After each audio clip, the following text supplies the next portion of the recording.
Hi there guys, and welcome to another Train Sim 2017 video. Today guys, we are doing a Class 60 scenario on the Western Mainlines. It's a bit of a Just Trains sort of frenzy going on today, with the ubiquitous addition of an Armstrong Powerhouse pack. Of course, I've got the Class 60 sound pack installed on here as well. So, good morning driver, we need to take this lot up to Hinks. Oh, what I meant to say at the start of this actually before I do this is a 90-minute scenario. I'm going to do 45 minutes in part 1 and 45 minutes in part 2 because I don't have time to do it all tonight. Good morning driver, we need to take this lot up to Hinksy Yard, where we will wait for a slot to move north. Set up the logo and prepare to move off when ready. Okay. We're also going to go through the driving instructions for the Class 60. I have them in front of me now. So let's get going. So first things first, let's get our master key in and reset our AWS. Now with the Class 60 sound pack, the NRN sounds don't work, but we'll have a fiddle with that like we are. We can pretend, can't we?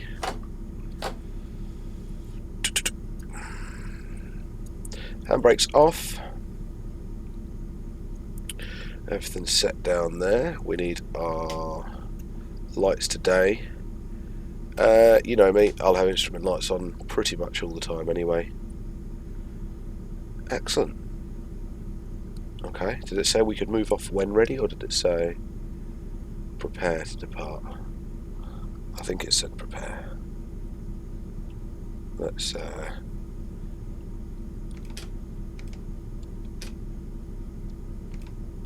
what have we got? No brakes on already. That's a bit weird. So as you can see, we're using the Armstrong Powerhouse Class 60 repaint, which is in the DB Schenker livery. This scenario is a scenario that comes with the Western Mainlines. I don't think it comes with the Class 60 pack. What I've actually done is swapped out all the Class 60s in this video for repaints that I know I have. So there's, I'm not going to tell you what ones you'll see. You'll see them when they're going. One of my favourite locos of all time is in this. I chose not to drive that loco. I chose this one just because I kind of think it matches the scenario we're doing. So what I'm going to do is I'm going to pull forward and see anyway. And I've got to remember that the DSD is on the Q key, not on the E key. I was having a little play with this the other day and I kept missing the DSD because it was on the Q key, not the E key.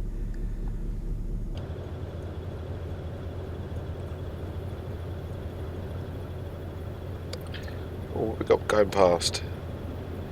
43 heading out there.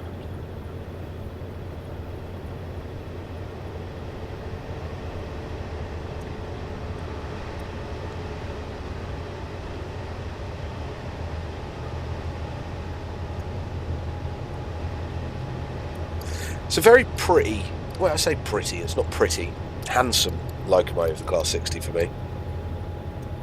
It looks rugged, it looks like it literally could pull anything. And from what I've heard for drivers, when they were working, they could pull anything. Which is quite nice.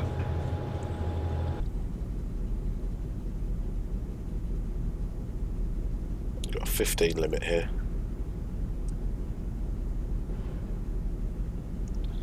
If you hear that strange squeaking noise, what that is Class 60s are fitted with auto sand. So as you can see the sand coming down there now. And that's absolutely fine to keep the power controller in that position when it's doing that. What you're not meant to do is start messing about with the power controller.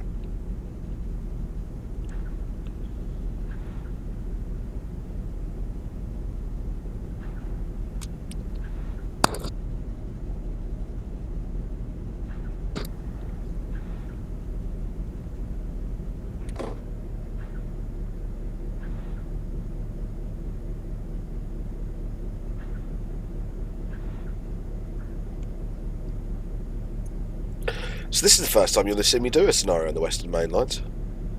I have recorded a couple that haven't really gone too well, so fingers crossed this one works. Ooh, nice bit of Just Trains track there. I wonder if the wagons move over that like that.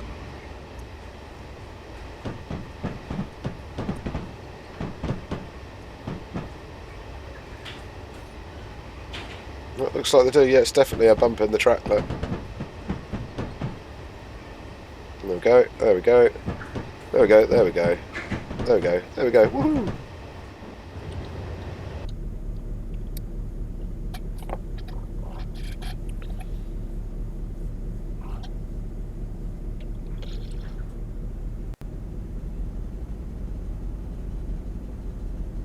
Just keep an eye out for wheel slip. It will sand automatically, but let's just keep an eye out for wheel slip. Let's turn our airflow meter up as well to where it should be, and then we'll know if we've got any leaks. I have covered the Class 60 before, but what happened was I for some reason none of my Class 60s were working. Managed to, with the reinstall, I thought, oh, I'll just give it another punt and have a try, and it worked. So we have them again. I have gone through all the gauges and stuff in a previous video. It was one of my first ones, so it's pretty ropey, so I'll go through some of the other ones as well while we're here. Go through some of the instructions for the Class 60 itself as well, which is always good. I can read and not look where I'm going and spad and miss stations and all sorts of things like that. I fancied a bit of a freight scenario today because, well, those of you that follow my Facebook page will know that today I've been out. I was on outreach at work and I ended up going from Cambridge to a station on the East Suffolk line called Melton. So it was a train from Cambridge to Ipswich and then Ipswich to Melton. And I've had a great day. And the one thing I noticed is how little freight we get through Cambridge. Because out that way I saw loads of freight. I saw something from basically every operator. Actually, one of the things, every freight operator that is, and not all of them, you know what I mean, I was exaggerating a little bit there. Saw the Colas 37s at Cambridge on a Network Rail test train, top and tailing. That was quite cool. I'm not really up on my yellow things. It was looked like a Mark 1 carriage, but slightly lower, shorter, strange looking thing with a couple of Mark 2s on the back. That sort of greeted me as soon as I got into Cambridge Station this morning. On my way out, did I see anything interesting? No, not until oh no, Bury, there was a couple of Freightliners 66s, one over in the aggregate side and just behind sort of Bury Station, and then another one on a container train just as we pulled out of Bury Station. It's Bury St Edmunds, not Bury up north. Then got to Ipswich and saw about 5 Freightliner 66s in a few different liveries as well, like a weird variant on Power Hall livery. I'm not sure what happened with that. You know the one we've got in Train Sim as well, that sort of Fisher Price livery that they did with the big swooshes and everything on it. There's sort of a toned down version of that now. And the 66 I saw today looked like it was pretty fresh out of paint, or ex-works at least. I didn't see what that signal was at all.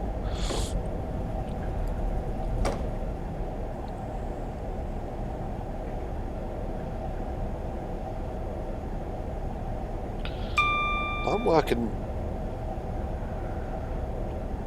wrong way, you know. Bang Road, yeah.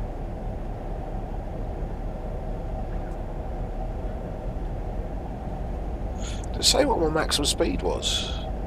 These are YGB wagons. I don't know what their max speed is. 60 probably? 50 loaded? I don't know.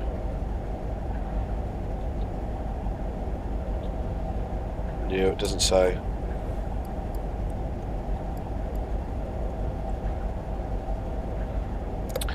So yeah, and then heading out towards Lowestoft, I passed a 70. Just after Woodbridge, towards it. Just before Woodbridge, there was a 70, and I also saw another 70 on my way back. On my way back again, there was the normal Class 66s, the Freightliner ones at Ipswich Yard. Saw plenty of Class 90s, 360s as well. And I think it was definitely the first time that I've paid attention to seeing the 360. And they are boring. They don't really do anything for me whatsoever. I sort of had quite a close-up look at one as well, and I just sort of thought, meh, not really that interesting. Didn't see any 321s, 153s, 156s. I was on the 156 that's got the Gainsborough logo on the side of it, the Gainsborough Route 1.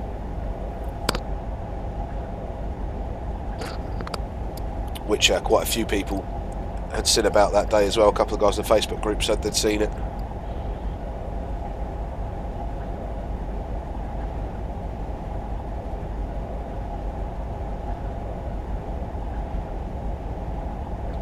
But yeah, on the way back from Ipswich to Cambridge, I saw a GBRF 66 on a container train.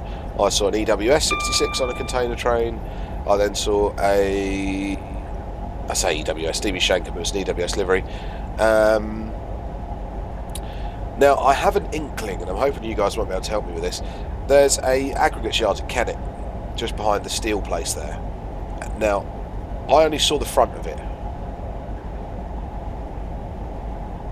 And I'm sure it was a 66, but part of me thought it was a 59.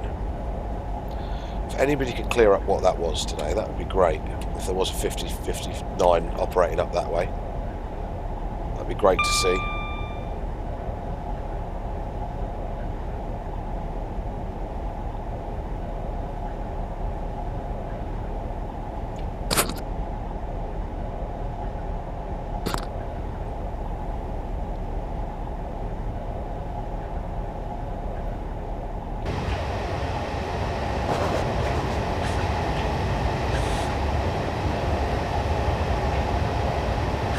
Still sanding.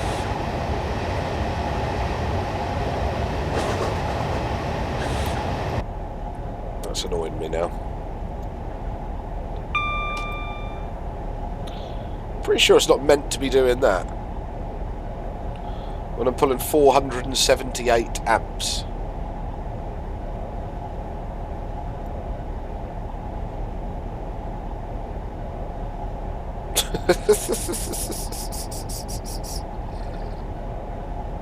That is a bit odd, isn't it?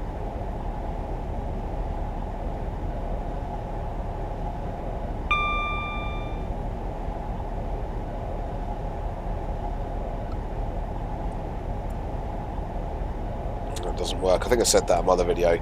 On the non-advanced version of this switch actually works. And this was actually one of, before I lost my last Just Trains account, I bought this as well. This was one of my first DLCs. Was it my first Just Trains product? Oh, I don't know. I don't actually remember what my first one would have been.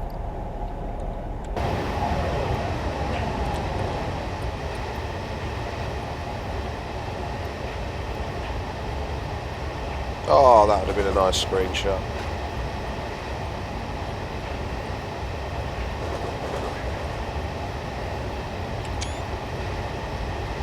That was Leaf.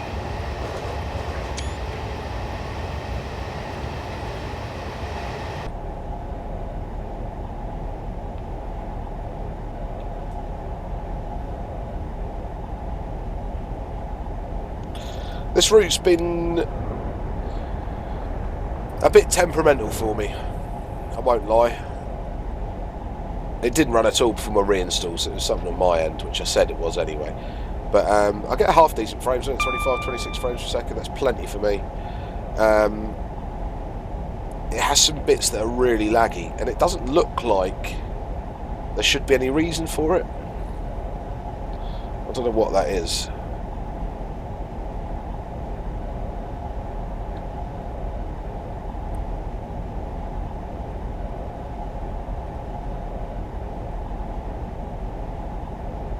Yeah, see, it's a bit weird. But it's quite nice. I mean, I haven't driven this route since the London to Oxford, so it's Paddington to Oxford, that was released with Rail Simulator years and years and years ago. And I drove that route to death.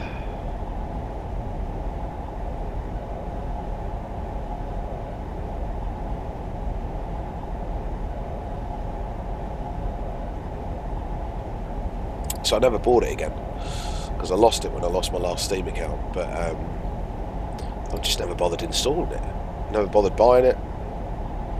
I find very few things use it for assets, or maybe everything's included with it is included in some other pack or something, because you don't ever really see it as a requirement.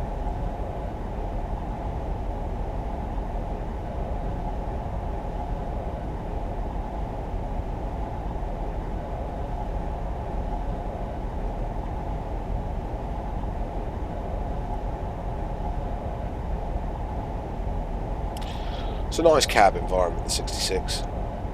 No, 66, Jesus, listen to me. Until I'm tired. The 60. It's a lovely cab environment, really. So let's have a little look at what we could read about today. What have we got?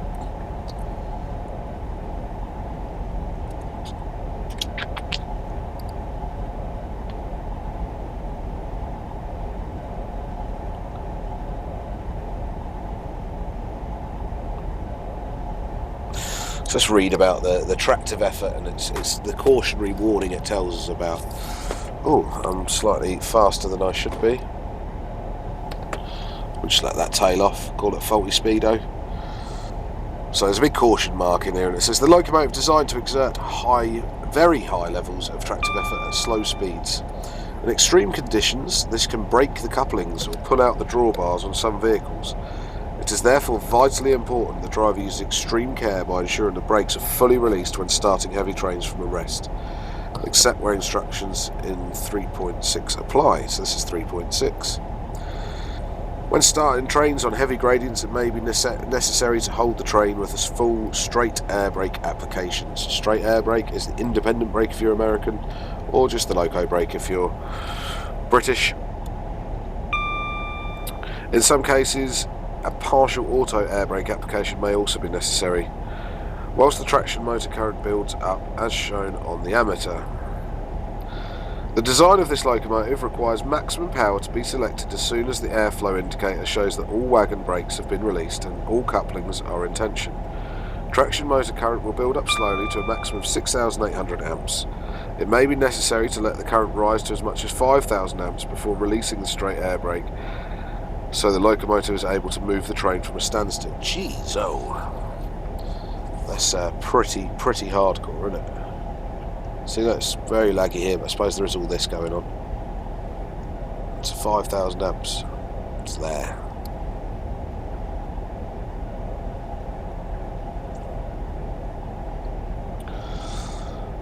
With the train started on the move, leave the power controller at maximum unless aspects or permanent speed restrictions require otherwise. No advantage is gained by limiting the traction power with the power controller, because the control equipment does this automatically. So because we're at 60, that's why we've got our speed set down, but what it literally basically means is you're meant to just start this loco by pulling the power handle straight on to full, and it will sort itself out. You don't have to start slowly and then move it. But this thing will spin like hell if you do that. Experience with specific locations and loadings will enable the driver to know at what traction motor current the locomotive will overcome the backwards pull of the train. Thus the driver will know when to release the straight air brake. Under bad rail conditions, the locomotive may begin to vibrate slightly and the wheels begin to squeal. Do not reduce the power, as this will needlessly reduce tractive effort. Fluctuation of motor current may be seen at low speed with heavy trains. Automatic sanding will commence and adhesion will improve. Under very bad conditions, the locomotive may need to move one bogie length before it is able to accelerate. If after 3 attempts the train... Oh, it's that 3 thing again! If after 3 attempts the train will not start, assistance should be sought or the loading reduced. If the train fails to start, even with a maximum of 6,800 amps indicated, the load is too heavy. So there you go. Next time, if I have to stop, and I'm guessing I will be sort of looped at some point on this scenario, we'll try that. We'll try that out. Tell you what, while I'm reading this, let's let you have a look outside. Let's have a little.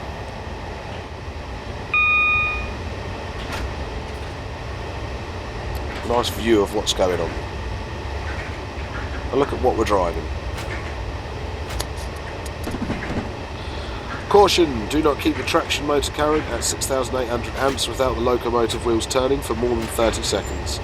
If this time limit exceeds, the traction motors will be damaged. There you go.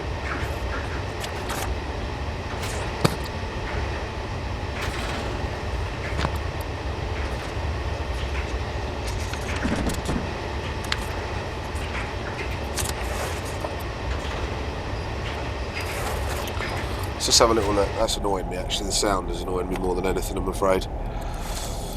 I don't ever really do faults, but this has got a really good fault. I mean, there's literally 25 fault charts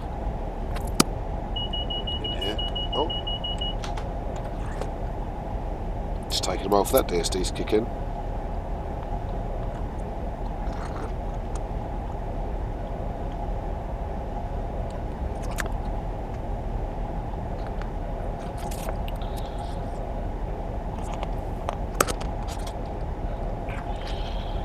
If you do get a chance, by the way, have a watch. There's a YouTube channel called Crap BR Videos, and there's a video on that called Steadfast, the power to move mountains. It's a very cheesy sort of corporate video of the Class 60. Read the descriptions. Okay, I know people don't read descriptions. I can tell that from my own channel, but please read the description. This guy puts some effort into these, and they are hilarious. It just makes watching the videos 10 times better. He's also got some good ones on there, like a 155 modification one and all sorts there. It's a good little channel. Yeah, I mean, I don't think he's uploaded anything for years and years, but it's one of my regulars that I go to.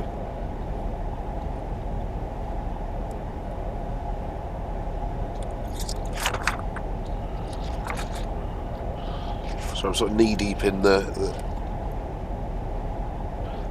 oh.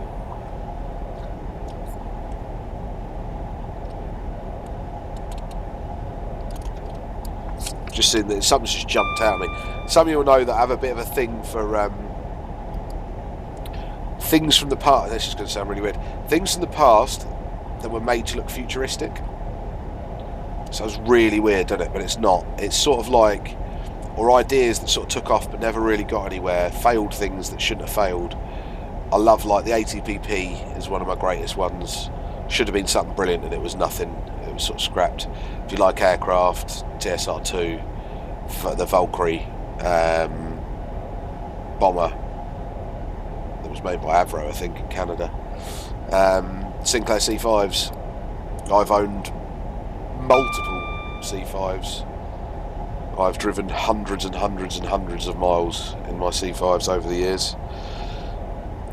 So, weird 80s acronyms for things and like early computer stuff. I do a lot of collecting of games consoles and things like that. So certain things jump out at me. I was just flicking through this, and then there's just I just saw Qtron, and it literally is Q-Tron. Now, if that doesn't sound like something that's meant to sound futuristic, I don't know what is. Qtron. Qtron, in the near future, all Class 60 locomotives will be fitted with Qtron event recorders. So it's just basically a on-train data recorder. Train back box, basically. This, just to put this into context, this manual was made in 1998. Oh, see, interesting time, just as I was about to read another bit.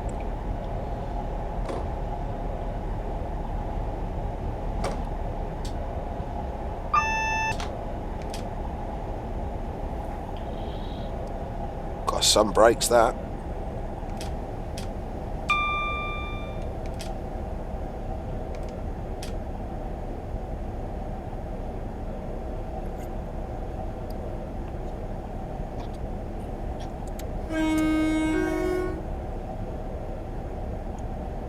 Oh, another gripe I had today. On my way from Cambridge to Ipswich, I had the driver was obviously, it sounds daft, I could kind of tell he was a retro bloke, right? He did the horn properly. And at every foot crossing, every inkling that there might be somebody near that line, that horn went. And it was a 170 and I was sitting in first class. So I heard everything. It was very, very good. he was brilliant, and it wasn't just somebody going, which does my nutting. I hear it all the time. And the low tone, do you know, I can deal with that. All right, it does my head in, but I can deal with it. See this? That is not a train. And my driver, and sorry, when I got to Ipswich, the driver had come out of the cab just as I'd come off the train, and yes, he probably was in his early to mid 50s. My driver on the way back, and this isn't a dig at young drivers, but do listen if you are a young driver. On the way back, did this the whole way. He missed multiple foot crossings. Now I know he doesn't have to whistle at every single one of them. I think I would if I was driving a train of that weight at that speed. But hey, I'm not the driver, so I'm not going to moan about when he did the horn, but the fact he just did that, that's quite irritating. You've got a high-low tone for there.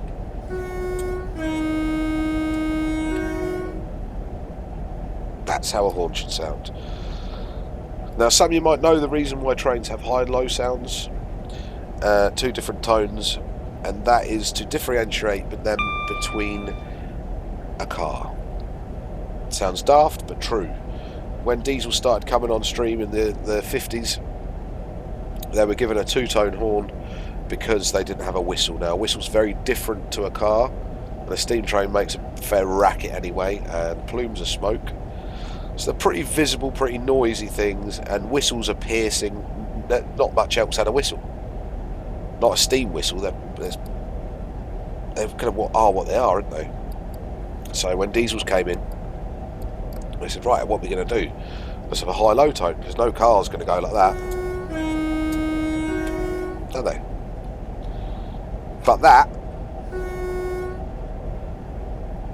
it's a car.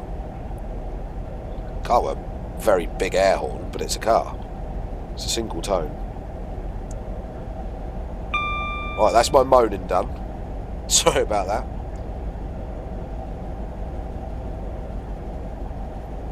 But yeah, it was it's quite nice to see different driving styles of drivers, I think.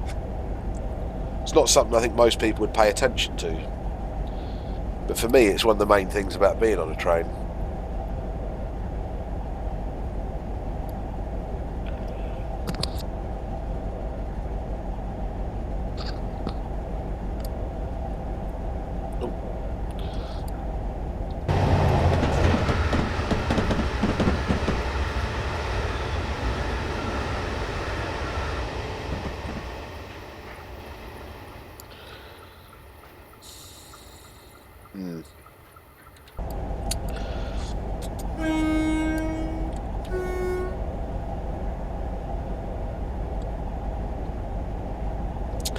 Also, the thing I like to do is try and play guess the notch, especially in the 170. I always try and guess what notch the driver's in. It was quite cool. I could hear it basically from where I was sitting. Could hear him putting it into the notch. It's quite hard in the 170 to tell with the engine noise, because there's a few notches where it won't make that much difference, but if you can hear the click of the controller, then you're alright. Spotted them again.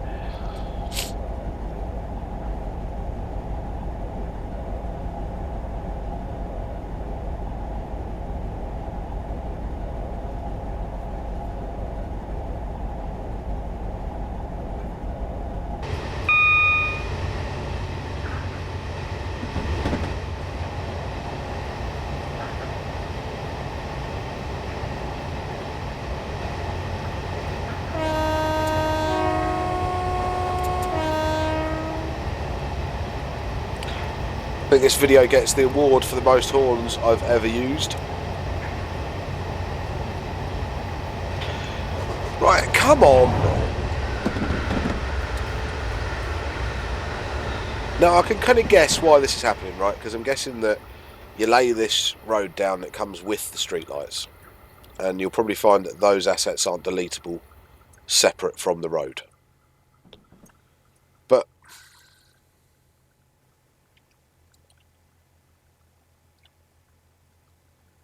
Really?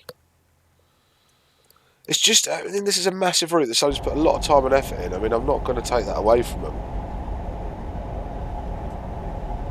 But just always seems with Just Train stuff that it's never quite finished. And don't get me wrong, there's stuff wrong with most creators' routes. Somewhere along the line. And I'll get people out there that go, well, you can't do it, so don't moan about it. Well, no, I'm paying for it, so I can moan about it. Well, if you don't want it, don't buy it. Well, I didn't know it was there before I bought it, did I? I'll get a refund. No, because that's not, it's just grief. I'd rather have it and moan about it. And I hope you've listened to me moan about it, because then you've wasted a bit of your time listening to me moan about it. I don't really wish that, you're fine. But yeah, no, it's quality control is an issue. I think has always been an issue throughout most producers of stuff for Train Simulator and its various guises. And I mean, the hours that must go into making a route like this, as long as this is mental. It's got to be huge.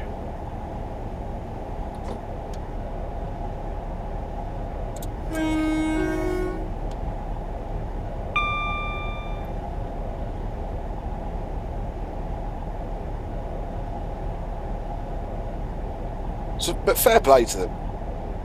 I mean, I'm not going to stand up and go, this is the greatest route ever. It clearly isn't. Is it good enough to drive on? Yeah.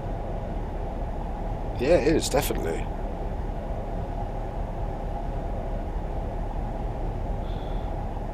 And I mean, I never had it when it first came out, so I don't know what it was like when it first came out. What is that?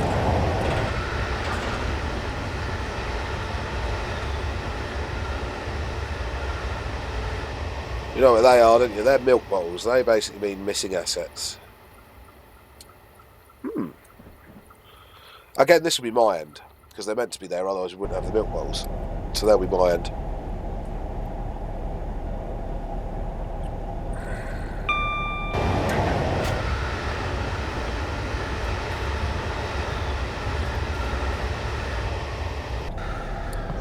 Strange though that I've got them, because this is a vanilla install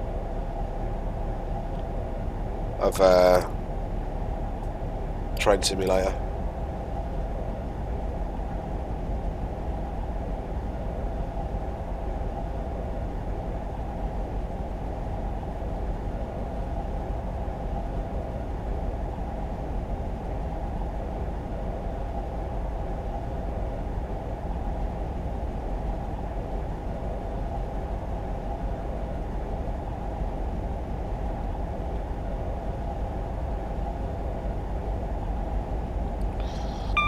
So I think I'll basically get to Reading with this video. We'll cut it short there.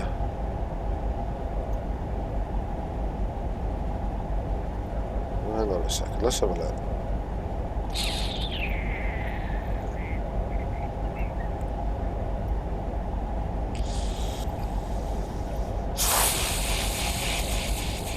"36 miles.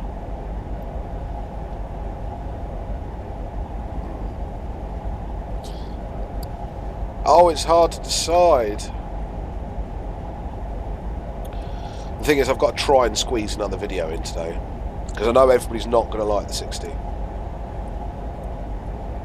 And I'm itching to drive the 91. There was quite a cool move, I think it was today, I saw it on one of the railway photography sites on Facebook, was the Battle of Britain Memorial Fight 91. Blunt end on a full 91 and Mark IV set. So there's a 91, then the coaches, and then the Mark IV DVT, and then a 91, the BBMF 91 blunt end first. Cool. Oh, so why is sounding? Oh.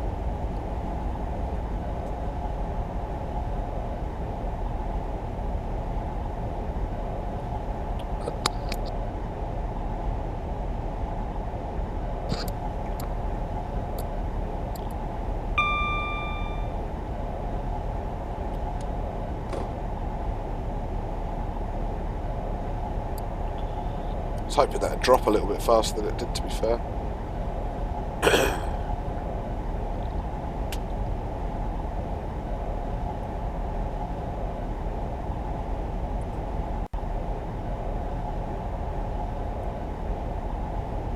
It's a good power controller on the 60 as well. Power handle, sorry. There's been quite a lot of talk on my Facebook page as well. There's a guy that's built a... There was a talk of people that used it. Somebody asked me whether I liked using the keyboard. And for how I do my videos and stuff, yes. I've had a rail driver. I owned it for about 6 months and sold it. Just didn't get on with it. Spent more time flapping with it than playing with it. It was a bit of a pain, but I can see why people enjoy it. And then a guy had showed me what he'd built, and he'd built himself a control desk and some handles out of PVC pipe and other bits and pieces, potentiometers and an Arduino Uno board, and hey presto, he had himself a very good, very European, but very good train cab. I was very, very, very impressed by that, and it is something I've been sort of wanting to do for ages. I won't go down the Arduino Uno route because I don't know enough about Arduino, and I don't have time to learn it, if I'm honest with you. But I will be going down either taking down an old joystick that I have, since I have about, I can see with my eyes at this precise moment in time 3. I'll decide what one I want to take apart first and just use the control board for that.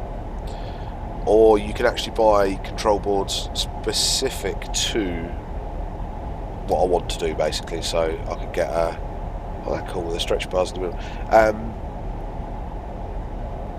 So I'd have like, I could have it for that had 4 axis and 10 buttons or whatever, and I just solder on what I want to that, and it reads it as a USB control device. That's the route I'll go down. I'm no electrician though. I can just about work a soldering iron. I'm not bad. I won't be big-headed about it. I'm not bad with soldering iron.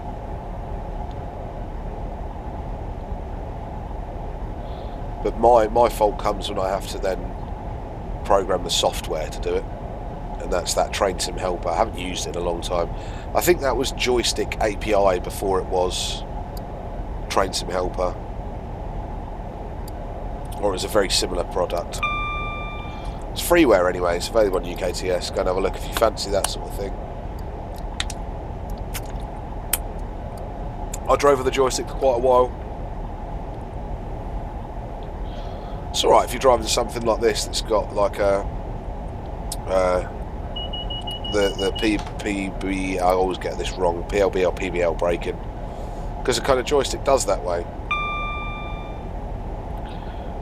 But it's not brilliant for a power handle.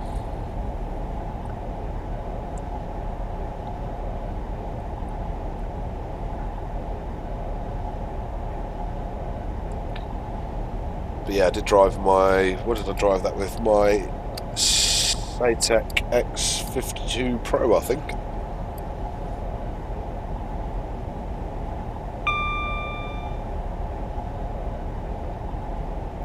I have another bit of a thing for joysticks as well, hardware, flight controllers, HOTASes. Call them what you like, to me they're still a joystick.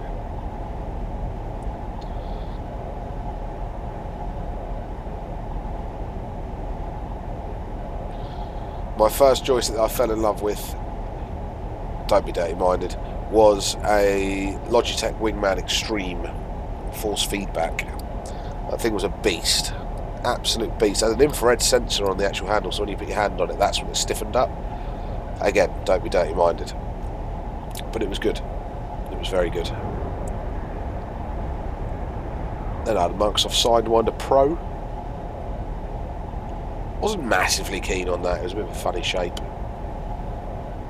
Stop it.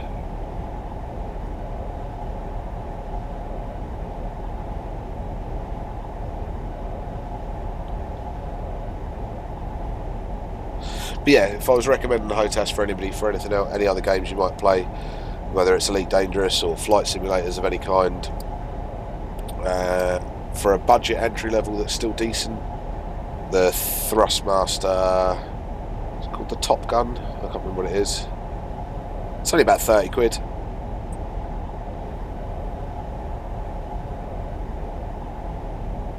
Quality little set for the money you pay.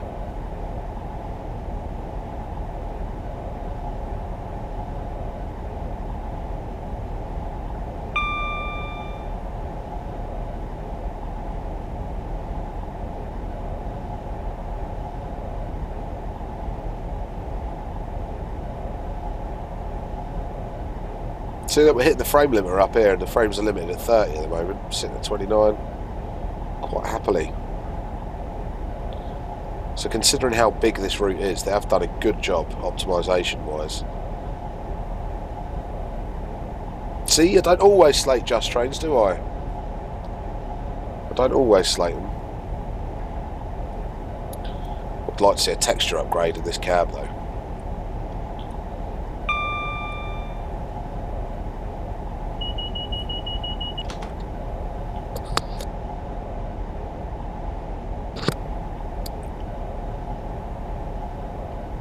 I don't see many people doing videos on with this Class 60. I don't know why. There are some quite nice repaints out there for it.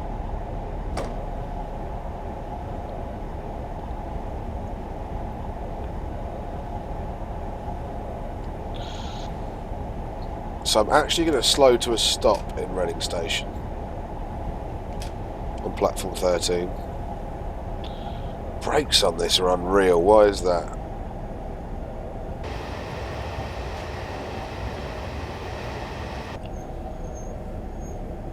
There's a tiny amount of braking.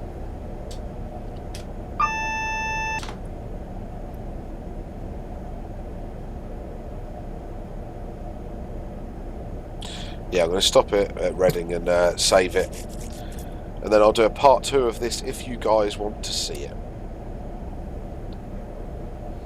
If you don't worry, I understand. Freight isn't everybody's. It is a bit boring. You're just driving along, not doing much.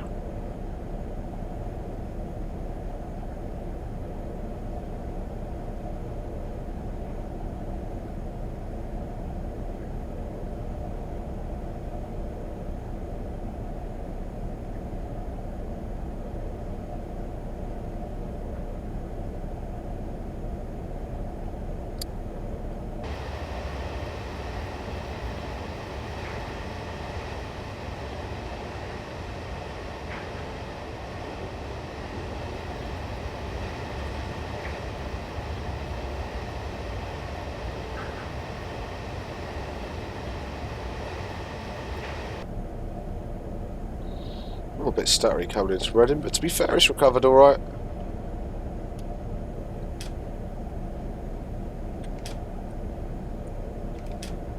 Wasn't hitting the right button there. Just one bar of braking, come on.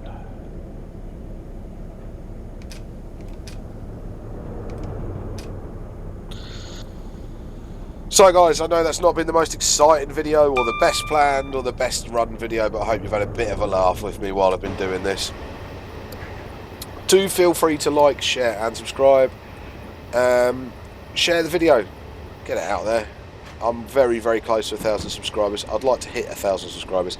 I never have at any minute thought I would ever hit 1,000 subscribers with this. So it is seriously making me very happy. Seriously making me very happy. So thank you ever so much, guys.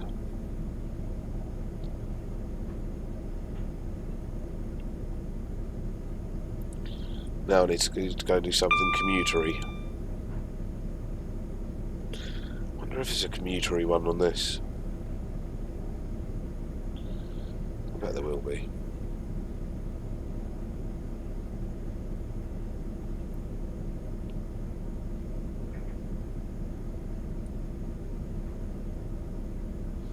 $166, do I dare drive it? Nah. Oh, I don't know, do I? we'll see. Anyway, we'll stop this train and then I'll say thanks very much for watching. I'll catch you guys soon and then I will end the video, I promise.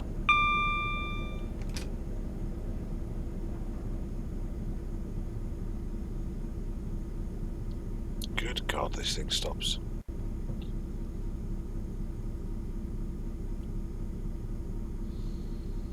Alright guys, once again, thanks ever so much for watching and I'll catch you guys soon.